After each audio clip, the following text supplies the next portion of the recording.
Vamos a orar, hermanos, en esta mañana.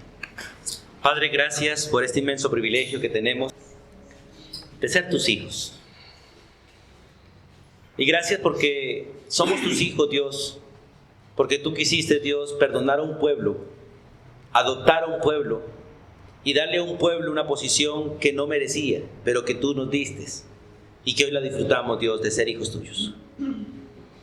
Padre, quiero pedirte, Señor, que tú seas llevándonos las Escrituras, pero también llevando las Escrituras a nosotros, grabando las Escrituras en nuestro corazón, Dios, y permitiendo que nuestro corazón, todo nuestro ser, espíritu, alma y cuerpo, pueda vivir tu palabra, Señor, y disfrutar eso en el diario vivir. Padre, gracias, no solamente por perdonarnos, sino por darnos, Dios, un Salvador eterno, y darnos el privilegio, Dios, de vivir en el perdón y manifestar el perdón. Y hoy quiero clamarte, Señor, para que realmente nuestra vida refleje que hemos sido perdonados. Y que podamos disfrutar ese privilegio, Señor, de compartir como hermanos la gracia de ser familia. La gracia de ser uno. La gracia, Dios, de estar en ti. La gracia, Señor, de ser un pueblo que tú has santificado y llevas en santidad. Y un pueblo que va a permanecer santo por los siglos de los siglos. Nos gozamos en ti y ruego, Señor, la dirección de tu Espíritu y tu bendición para poder disfrutar, Señor, el ser enseñados por ti. En el nombre de Jesús. Amén. Amén. Vamos a hablar hoy sobre el perdón de Dios. Hablar de las cosas que Dios ha hecho por nosotros y lo que Dios es. La verdad es una de las cosas que usted y yo debemos anhelar.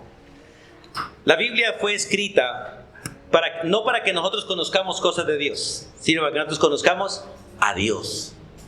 No para que nosotros hagamos cosas para Dios, sino para dejar que Dios haga su voluntad en nosotros.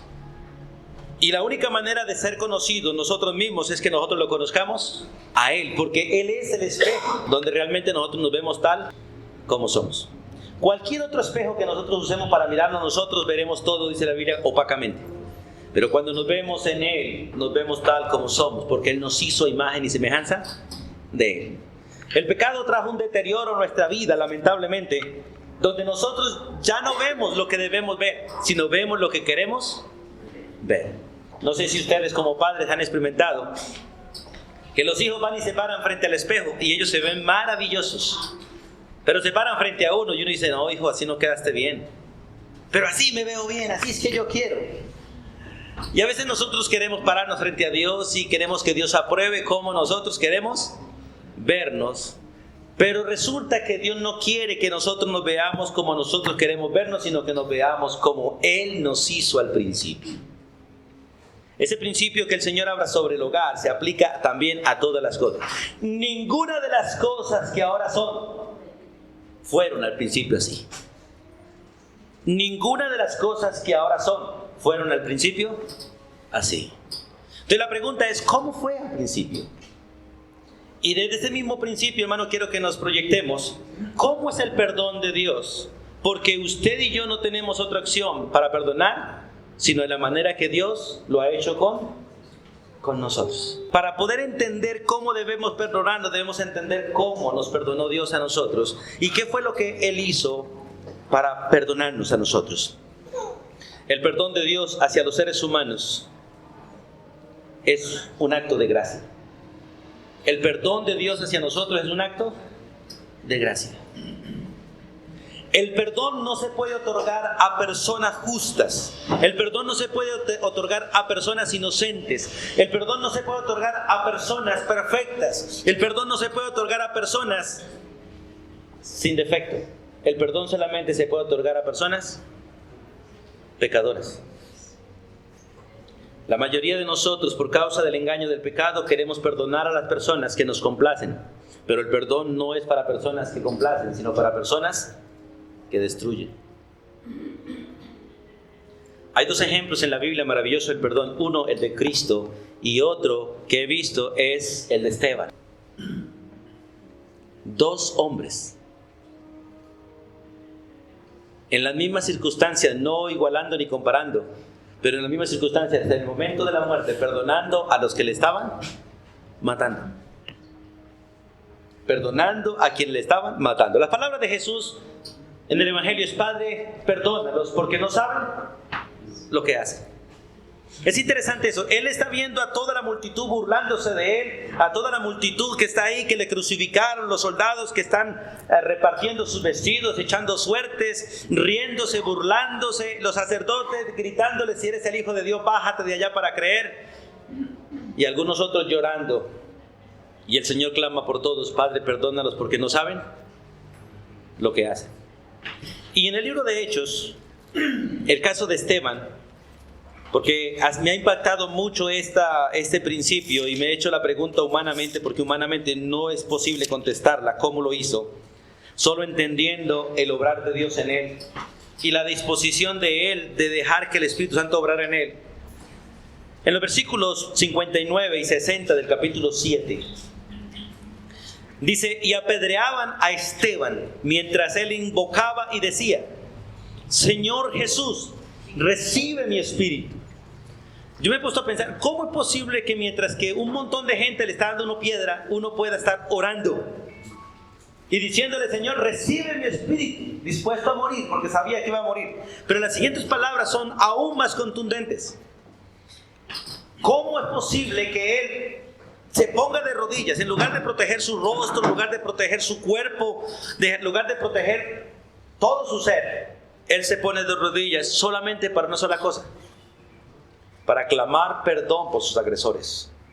Y clamó a gran voz: Señor, no les tomes en cuenta es interesante, específicamente este pecado. En otras palabras: Señor, yo quiero perdonarlos a ellos para que tú no los condenes a ellos por este pecado. No sé por los demás, porque Esteban posiblemente no sabía qué habían hecho, pero al menos él dice: aquello que están haciendo contra mí, Padre, yo quiero pedirte que no los tomes en cuenta. Hermano, solo el que conoce el perdón de Dios puede perdonar. He estado meditando mucho en esto, realmente en el perdón que nosotros tenemos, y la verdad podemos decir, o yo quiero decir que la verdad somos demasiado deficientes porque no conocemos lo que tenemos. Y como no conocemos lo que tenemos, no sabemos lo que damos. Lo que se recibe de gracia debe darse. Lo que se recibe de gracia debe darse. Pero a veces no entendemos lo que nosotros somos y tampoco entendemos quién fue el que nos lo dio. A veces nosotros tenemos con el concepto todavía católico en nuestra mente de que nosotros merecemos algo de Dios. Porque la mayoría venimos con ese concepto de que yo soy bueno y usted es malo. O la mayoría venimos con ese concepto de que todos somos buenos y que Dios tiene que tener misericordia de nosotros. Pero la Biblia, cuando habla del perdón, habla realmente que Dios otorgó un acto de gracia a gente que no merecía gracia, pero otorgó gracia, los perdonó. Y quiero que vamos un momentico al libro de Romanos capítulo 3, porque quiero que nos detengamos allí en Romanos capítulo 3 para mirar esta parte de la gracia de Dios. Y tenemos que mirar varias cosas en esta parte del perdón. Romanos capítulo 3. En Romanos capítulo 3, el hombre básicamente es mostrado como un hombre no digno de perdón. Romanos capítulo 1, capítulo 2 y capítulo 3 muestran que la humanidad es culpable de muerte. El pueblo de Israel es culpable de muerte. Nosotros los gentiles somos culpables de muerte. Por eso Romanos 3, 9 dice que pues somos nosotros los judíos mejores que los gentiles. La respuesta final, ¿cuál es? En ninguna manera. Y yo quiero, hermano, que en esta parte, para poder perdonarnos, entendamos estos. ¿Quién de ustedes es mejor que yo? Y yo, ¿en qué soy mejor que usted? Porque es muy difícil perdonar a alguien que uno cree que es peor que yo. Es muy difícil perdonar a alguien que yo creo que es peor que yo.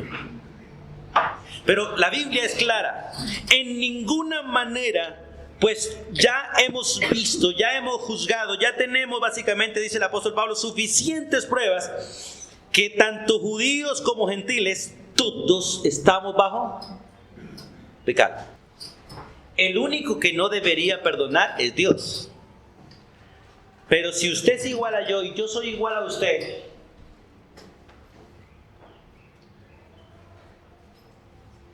¿debemos negarnos el perdón del uno al otro? Es interesante este principio. Porque tenemos que entender este principio, hermanos, porque realmente sin el perdón la iglesia no vive en paz. Sin el perdón la iglesia no vive en comunión con Dios. Sin el perdón, usted y yo no seríamos hijos de Dios. Por eso la Biblia es enfática en esto. Al que no perdona, Dios no lo perdona. Y si Dios no lo perdona, entonces esa persona no es hija de Dios. Porque ¿quiénes son los hijos de Dios? Los que Dios ya perdonó. Mire, eso es regla de 3. Recuerda que este texto está antes de la muerte de Cristo, porque esa es la parte que tenemos que entender en cuanto a Mateo. Mateo capítulo 18, vamos allá un momentico sin perder Romanos 3, un momentico por favor. Mateo 18 es un texto que está antes de la muerte de Cristo. Estamos bajo la ley todavía en Mateo capítulo 18. Cristo aún no ha muerto en Mateo capítulo 18. Cristo es el que está hablando a un pueblo que menosprecia a los gentiles, que se menosprecian entre ellos mismos, un pueblo que tiene estatus sociales dentro del mismo pueblo, un pueblo que mira a unos por encima de otros, un pueblo que ve a otros como basura. Y el Señor les dice estas palabras. Versículo 35 del capítulo 18. Así también mi Padre Celestial hará con vosotros si no perdonáis de todo corazón cada uno a su hermano sus ofensas. Si Dios va a castigar, porque Dios ha prometido esto, hermano, y esto es un principio que se aplica a la iglesia. Dios va a castigar a cualquiera de sus hijos que no perdona de todo corazón cada uno a su hermano. Dios lo va a castigar. Porque el texto dice, en el versículo 34 dice, entonces su señor enojado le entregó a los verdugos hasta que pagase todo lo que le debía. Y dice, así de la misma manera mi Padre Celestial hará contigo o hará conmigo si no perdono de todo corazón cada uno a su hermano sus ofensas. O sea, lo que yo no le perdono a usted, Dios me lo cobra a mí. Es increíble. Lo que yo no le perdono a usted, usted me lo cobra a mí. Dios me lo cobra a mí. Y me va a tratar como una persona mala. Y el principio es que si Dios me perdonó a mí todo, ¿yo debo perdonarle a usted? Todo. Porque si el justo perdona al injusto, el injusto debe perdonar a su hermano injusto. Porque los dos son iguales, porque están en la misma condición. El Señor nos perdona a nosotros una deuda impagable y nos pide a nosotros perdonar una deuda pagable. Dios nos libra de una condenación eterna para que nosotros libremos al otro de una condenación temporal. Dios nos libra de una esclavitud permanente y nos manda a liberar al hermano de una esclavitud momentánea. Si hay una persona que aborrece la esclavitud de Dios, porque somos siervos de Él, pero no esclavos de Él en el sentido que se muestra la esclavitud. Somos siervos por amor a Él. Y es maravilloso ese texto. Así también mi Padre Celestial hará con vosotros si no perdonáis de todo corazón cada uno a su hermano. Hay otro texto que no lo escribí aquí, dice, mi Padre tampoco los perdonará a ustedes. No sé si usted lo recuerda, no recuerdo dónde está el texto. Vamos al Padre, a Mateo 5, ¿cierto? Vamos allá. Gracias, hermano. Así. Capítulo 6, versículo 14. Recuerden que son textos antes de la muerte de Cristo, pero esto tiene una implicación que nos toca hacer una regla de 3, hablemos así, para entender. Mateo 6, versículo 14, porque si no perdonáis a los hombres, recuerde a cualquiera, si no perdonáis a los hombres sus ofensas, ¿os perdonará también a vosotros vuestro Padre Celestial? Porque si perdonáis a los hombres sus ofensas, ¿os perdonará también a vosotros vuestro Padre Celestial? Mas si no perdonáis a los hombres sus ofensas, tampoco vuestro Padre os perdonará vuestras ofensas. Entonces, estaba meditando en esto, hermano, al estudiar este tema. La implicación tan tremenda que tenemos. Estos días estudiando las Escrituras sobre el temer, el temblor delante de Dios, cada día me convenzo más de que nosotros tememos muy poco a Dios. De hecho, no le tememos. No le tememos. Para la enseñanza de las 11 que voy a hablar sobre la venida de Cristo, he estado mirando que cuando Cristo venga, la tierra temblará, los animales temblarán, la humanidad completa temblará ante la presencia de Dios. Y Dios quiere que nosotros temblemos delante de Él, o sea, que tengamos miedo real de no desobedecer sus mandamientos. Y este es uno de ellos. La persona que se enoja con un hermano y permanece enojado con el hermano, está mostrando dos cosas serias en su vida. Una, que no tiene el perdón de Dios. O dos, que no conoce a Dios. Porque hay personas que han nacido de nuevo, pero no conocen a Dios. Porque si yo recibí la capacidad de hacer y no lo hago, es rebelión. O no he recibido nada para hacerlo. Y es maravilloso porque al mirar las Escrituras, de la manera en que yo debo perdonarlos a ustedes y ustedes a mí y ustedes a los demás y los demás a ustedes, dice, de la manera que Cristo lo hizo, así debemos hacerlo nosotros. Y me pongo a pensar en Cristo cuando los soldados le pegaban cachetadas a Jesús en la cara, cuando rasgaban desde su garganta y lo escupían, cuando le tapaban los ojos y cogían la vara y le pegaban y decían, adivine quién te pegó. Jesús en su corazón perdonándolos a todos ellos, no se levantó contra ninguno de ellos, no acusó a ninguno de ellos. Y de hecho aquel que le dijo, ¿sabes que tengo poder para acusarte? Jesús, ¿qué le dijo? Ninguna autoridad tuviera sobre mí si no te fuera dada de arriba. Pero el que me entregó a ti, culpable que tú eres. Es decirle, yo te perdono y voy a morir por ti. Y voy a morir por ti. Hermanos, el perdón es algo vital en el corazón. Y le he orado al Señor y estoy clamando al Señor que cada vez me dé la gracia, porque uno tiene que estar dispuesto a perdonar a la persona antes de que ella peque contra mí. Pregunta, ¿Dios lo hizo o no lo hizo? ¿Desde cuándo Dios te perdonó a ti? Desde antes de que usted y yo pecáramos, son los demás así. Desde antes de que usted y yo naciésemos, ya nos había perdonado. Y se dispuso para soportarnos en nuestro vivir. Una de las preguntas que yo creo que usted se ha hecho y yo me he hecho es, Señor, mira a fulano de tal como es de malo, ¿y por qué lo dejas vivir? ¿Por qué? Porque en Cristo ya otorgó perdón. Y si lo tiene escogido, no lo va a matar hasta que no disfrute el perdón. Porque realmente Él murió por todos, aunque no todos son salvos. Él murió por todos. Y es maravilloso, hermano, entender este principio. Y Dios me pide a mí que yo haga lo mismo que Él hizo por mí. De la misma manera que Él me perdonó a mí, yo perdone y los perdone a ustedes y nos perdonemos unos a otros. Volvamos a Romanos un momentico, por favor. Porque en Romanos capítulo 3, lo primero que dice es que todos somos pecadores. Y lo triste en el versículo 19 es que todos quedamos bajo el juicio de Dios. Miren el 19, pero sabemos que todo lo que la ley dice, porque la ley nos pone bajo juicio a todos nos pone en la misma medida, lo dice a los que están bajo la ley. Para que toda boca se cierre y todo el mundo quede bajo el juicio de Dios. La ley, escuchen hermano, la ley no manda a perdonar. ¿La ley a qué manda? A castigar. La ley no manda a perdonar, la ley manda a castigar. ¿Quién otorga el perdón? La gracia. La gracia otorga el perdón.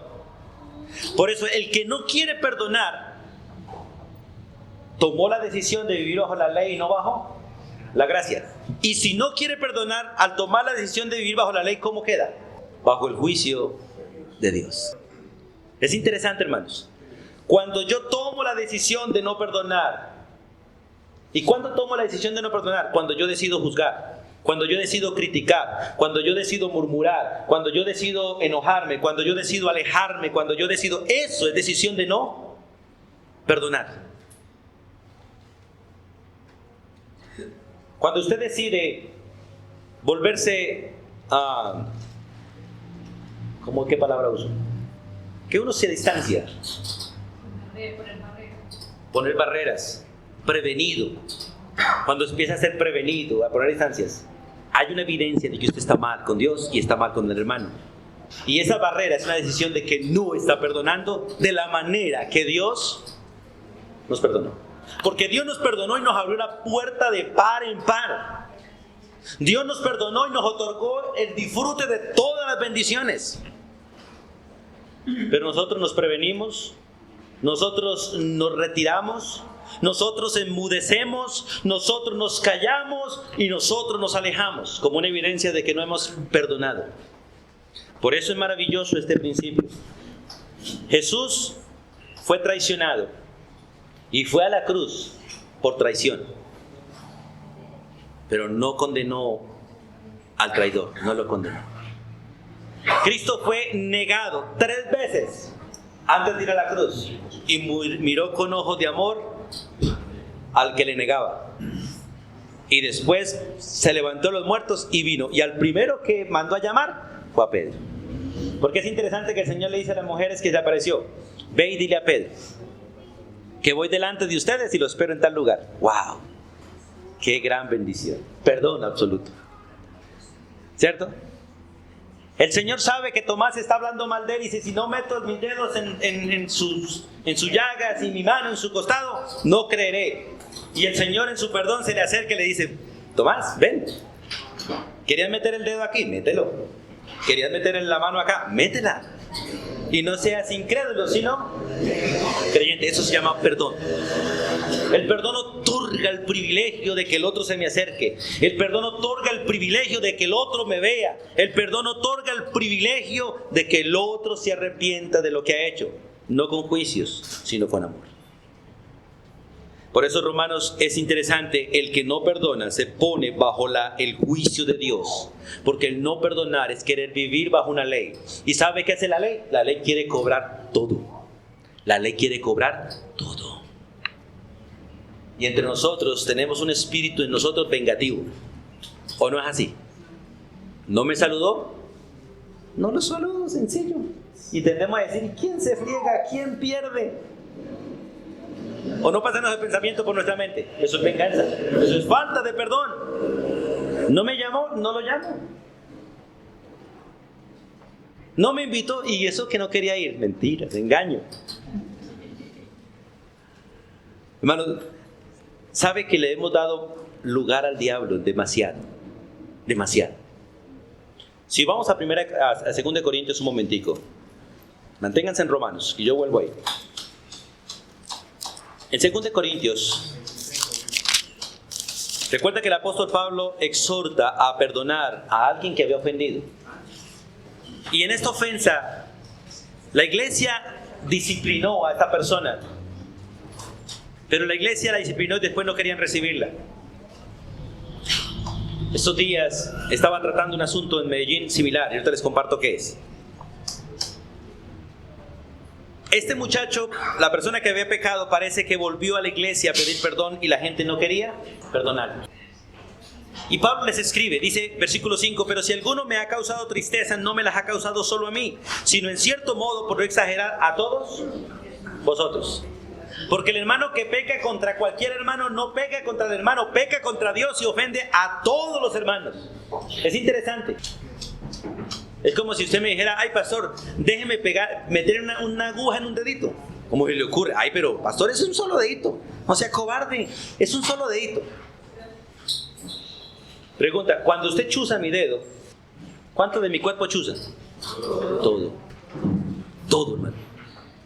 Todo el cuerpo va a responder y todo el cuerpo va a sentir el dolor y todo el cuerpo se va a lastimar y por ese dedo va a sufrir. Cuando yo no lo perdono a usted, cualquier cosa que usted haga, yo lastimo todo el cuerpo de Cristo y en especial el efecto de cualquier dolor del cuerpo. ¿Dónde se manifiesta? En la cabeza. ¿Y sabe quién es la cabeza del cuerpo? Cristo. Por lo tanto, todo pecado que yo haga contra usted, usted contra mí, el primer afectado es Cristo. Por eso, hermanos, la necesidad de perdonarnos, porque Satanás nos está ganando ventaja, literalmente entre nosotros nos está ganando ventaja. Está dañando nuestra comunión, está dañando nuestras relaciones, está afectando hogares, está afectando ministerios, está afectando todo por falta de perdón. Y estamos tomando la decisión de tomar nuestras propias decisiones, de aislarnos, de no volver a hablar, de enmudecer, de callar en lugar de perdonar y disfrutar la relación como hermanos. Mire lo que dice 2 Corintios 2, versículo 6. Pablo le dice: le basta a tal persona esta reprensión hecha por muchos. Ya se le reprendió, listo, ya déjenlo así, perdónenlo. Ya listo, hermano, ya no tiene que hacer más. Pero nosotros queremos cobrarle todo, hermanos. Estos días estuve en Medellín, un joven creyente, a quien aprecio mucho y he compartido la palabra con él. Le he advertido y le advertí muchas veces: muchacho, ten cuidado, porque esa relación de usted con las muchachas te va a llevar al peligro. Muchacho, no haga nada, no empiece un noviazgo, no haga nada sin el permiso de sus papás, eso no es un cuento. Le dije a los papás: no le den permiso para salir con esa muchacha porque pueden caer. Ay, hermano, ese muchacho es confiable.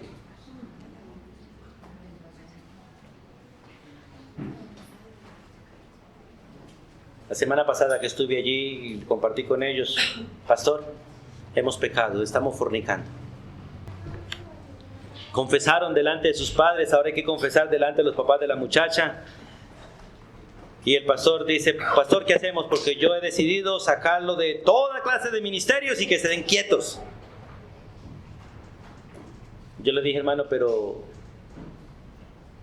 si hace eso, tendrá que decirle a la iglesia completa por qué lo baja del ministerio. Porque la iglesia va a empezar a preguntar: ¿por qué no está en el ministerio? O tiene una segunda opción: si él está confesando y sus papás lo perdonan y usted lo perdona, no lo baje del ministerio, perdónelo, porque el arrepentimiento quita el juicio. ¿O no es así? El arrepentimiento quita el juicio y lléveles en un proceso de restauración. Porque Dios no quiere que toda la iglesia sepa, no quiere. Porque hay corazones en la iglesia que no perdonan nada. Cuando Dios quiere perdonarnos, todo.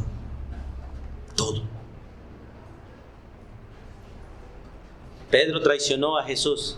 ¿Cuánto se demoró Jesús en restaurarlo a su ministerio?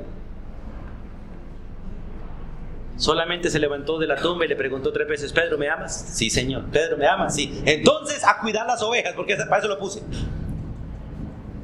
No le dijo 6 meses en disciplina. Ven, Juan, toma el lugar de Pedro. No. Perdón, restauración. Perdón. ¿Qué es perdonar? Dejar de tomar en cuenta las cosas que el hermano hizo mal. Eso es perdonar. Dejar de castigar al otro por lo que el otro hizo. Dejar de recordarle al otro lo que el otro hizo y tomar una actitud de amor hacia él. Eso es perdonar. Pedro lloró amargamente. Pedro fue confrontado por el Señor, pero por cuanto hubo arrepentimiento no hubo disciplina. Porque no hay disciplina para aquel que está arrepentido. Solo hay disciplina para el rebelde.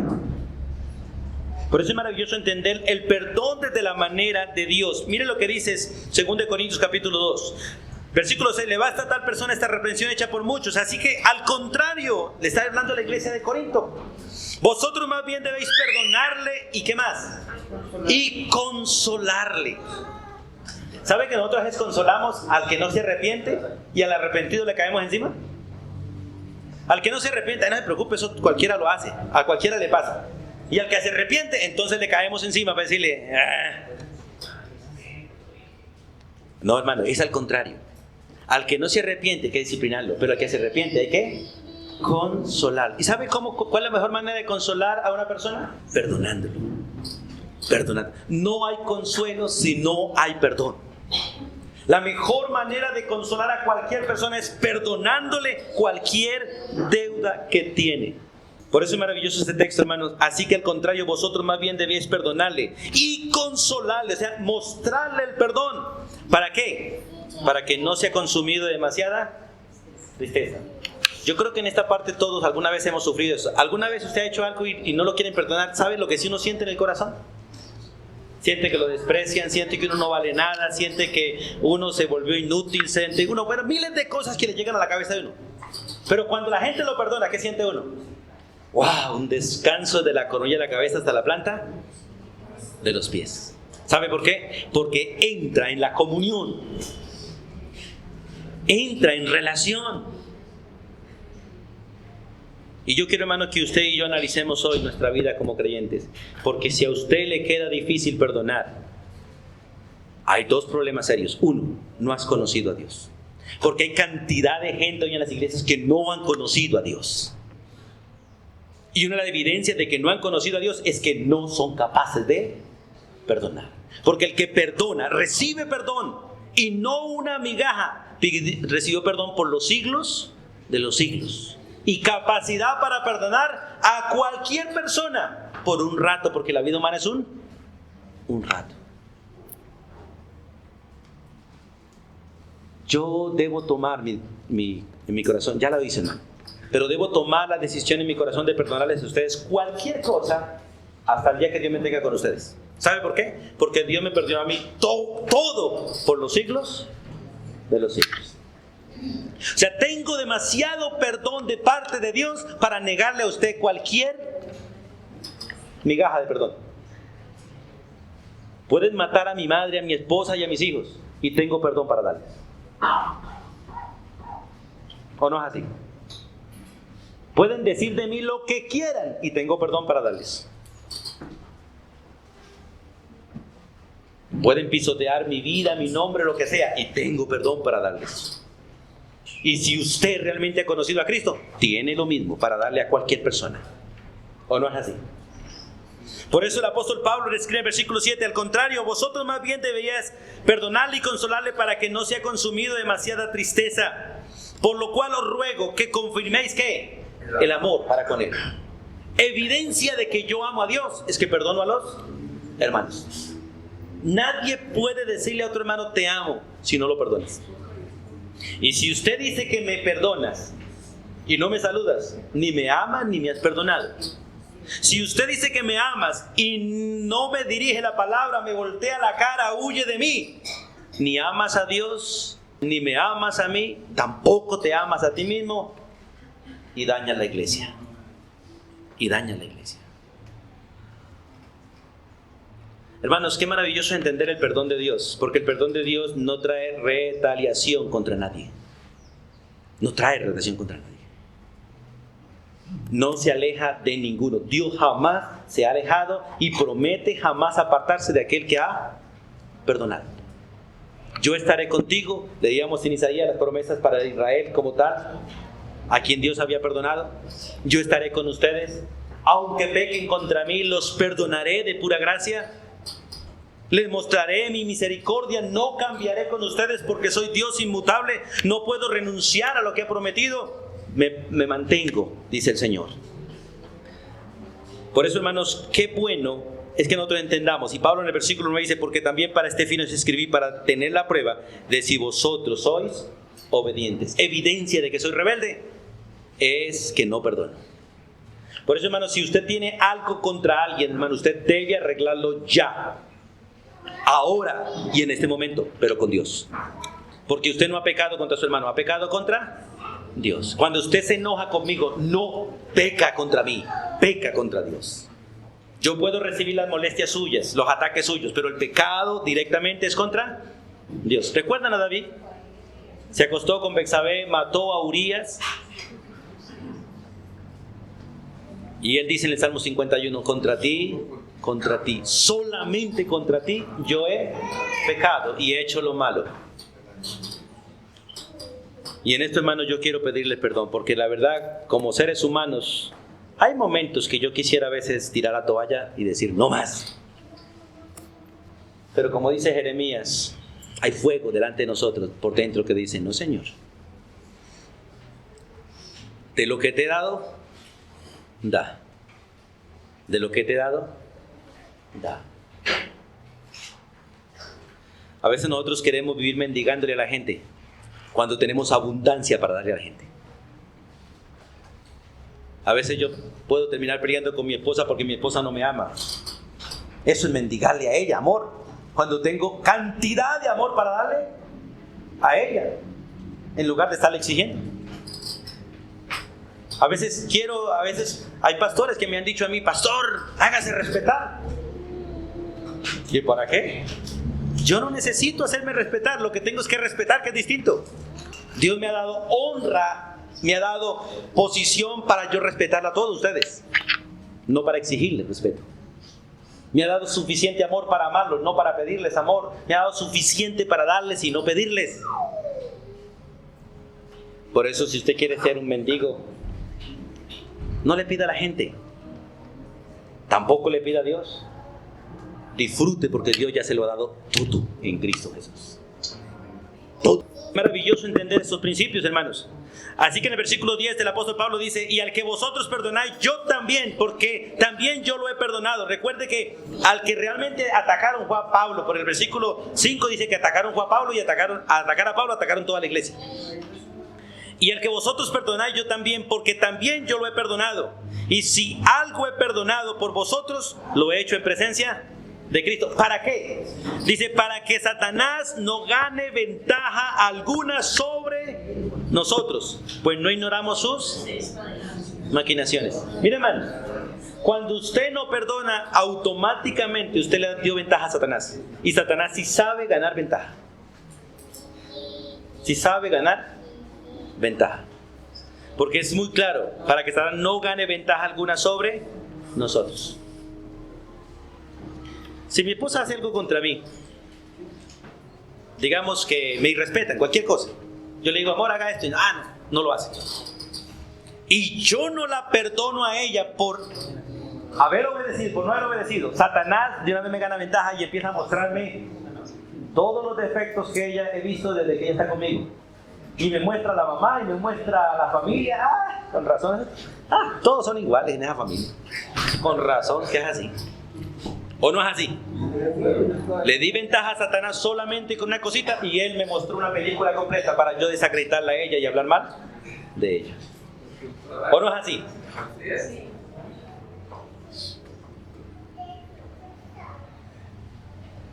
Mire, hermanos, tengamos mucho cuidado de atacar a alguien, porque el día que usted ataca a alguien, ataca a Dios. No ataque a nadie, acérquese a ayudar a todos, que es distinto. Cuando me vea mis errores, no me ataque, no se los comente a nadie. Acérquese a mí y ayúdenme. Ayúdenme.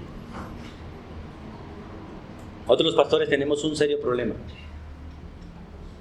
Es que cuando alguien nos habla, si nos quedamos callados, nos critican de soberbios. Y si nos defendemos, peor todavía, porque dicen que no nos pueden decir nada. Por eso Cristo, como pastor, le tocó ir a la cruz en silencio y no decir nada. Solo: Padre, perdónalos, porque no saben lo que hacen.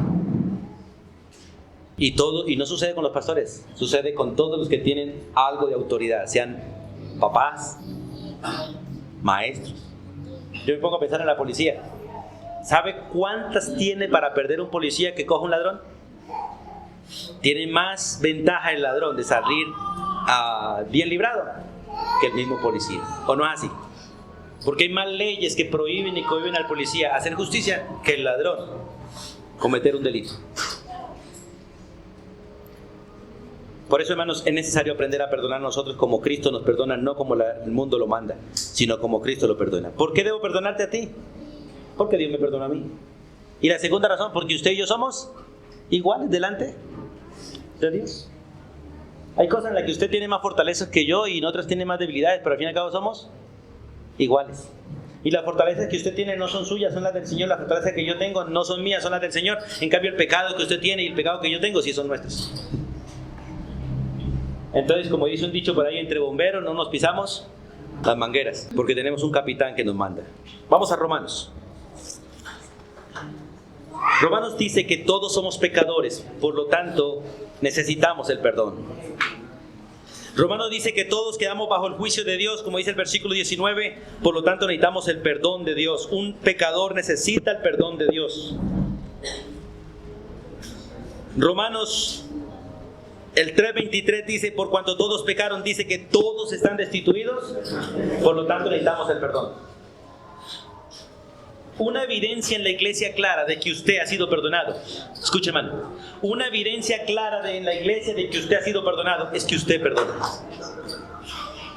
Si no perdona, usted no da evidencia de ser perdonado.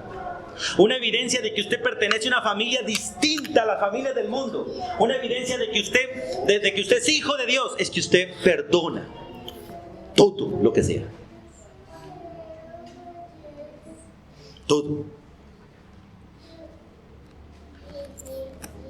Hace poco tuve el privilegio de conocer a un hombre cuya esposa lo dejó. Y por contacto de otro hermano que me contó la problemática, fui a la casa de él. No es de por acá. Así que no vayan a decir a cuál hermano lo dejó ahí. No. Fui a hablar con él y le dije, hermano, yo no vengo aquí a darle consejos matrimoniales. Vengo aquí a que miremos tu relación con Dios.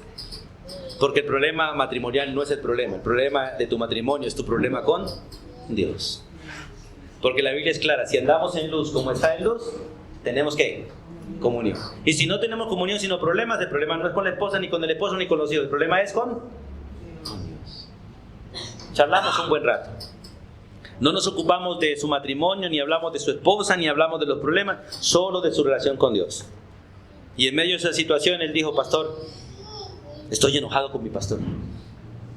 Estoy enojado con la iglesia. Bueno, un montón de cosas salió enojado. Y en obediencia tomó la decisión de empezar a arreglar sus problemas. Dije, no vas a arreglar tu problema con tu esposa hasta que no arregles tu problema con Dios. Y hasta que usted no perdone a todos, no vas a recibir perdón de pronto de tu esposa. Porque primero tienes que perdonar para después pedir que te perdonen. Perdona. Le pedí el número de su esposa que se fue por allá para Bogotá, por ahí está. Le escribí, soy fulano de tal, conocí a tu esposo, conocí la situación y me gustaría hablar contigo. Me hace una buena carta y me dice, no quiero hablar del asunto con nadie. Ya he estado en suficientes consejerías, mucha gente me ha llamado para aconsejarme el asunto, no quiero hablar con nadie. Muchísimas gracias, pastor. Le mandé otro audio mucho más pesado. No vengo a darte consejos matrimoniales, vengo a decirte lo que la Biblia dice de tu relación con Dios, porque tu problema no es con tu marido, tu problema es con Dios. Y como no tienes una buena relación con Dios, eso se ve manifestado en tu relación con tu marido. Has abandonado a Dios, abandonaste a tu marido. Al final me dice, pastor, usted tiene la razón, muchísimas gracias, no sé qué pasó.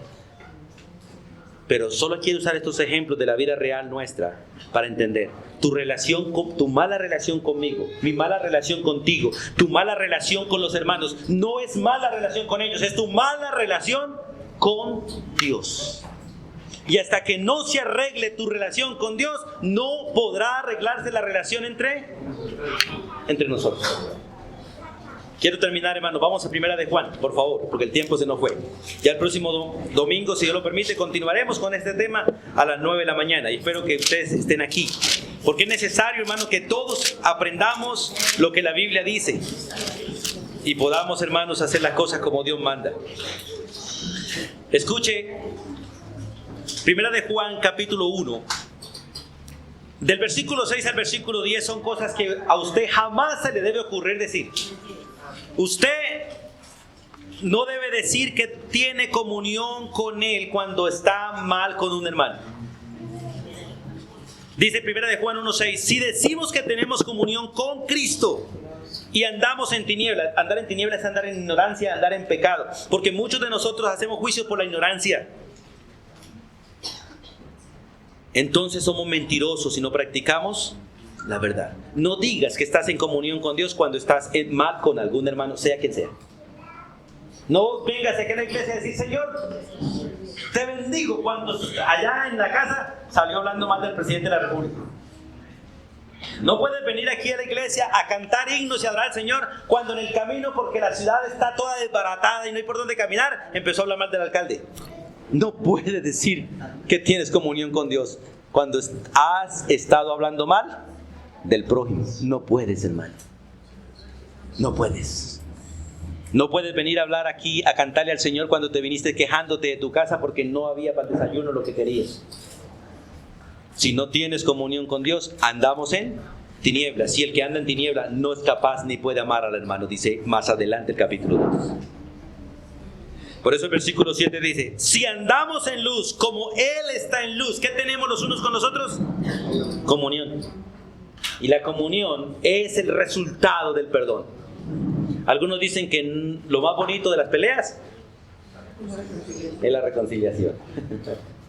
¿Sabe por qué? Porque el perdón otorga que volvamos a disfrutar comunión, que volvamos a mirarnos a los ojos, que volvamos a saludarnos, que volvamos a abrazarnos, que nos demos un abrazo maravilloso.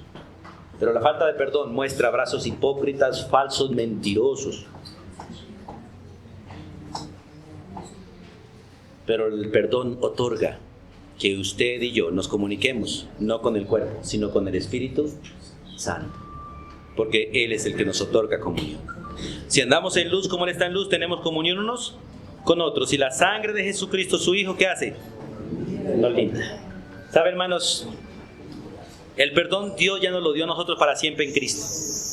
Pero lo disfrutamos en la limpieza del Espíritu Santo todos los días. ¿Quieres tener evidencia para tu propio corazón? ¿Quieres tener testimonio en tu corazón de que eres hijo de Dios?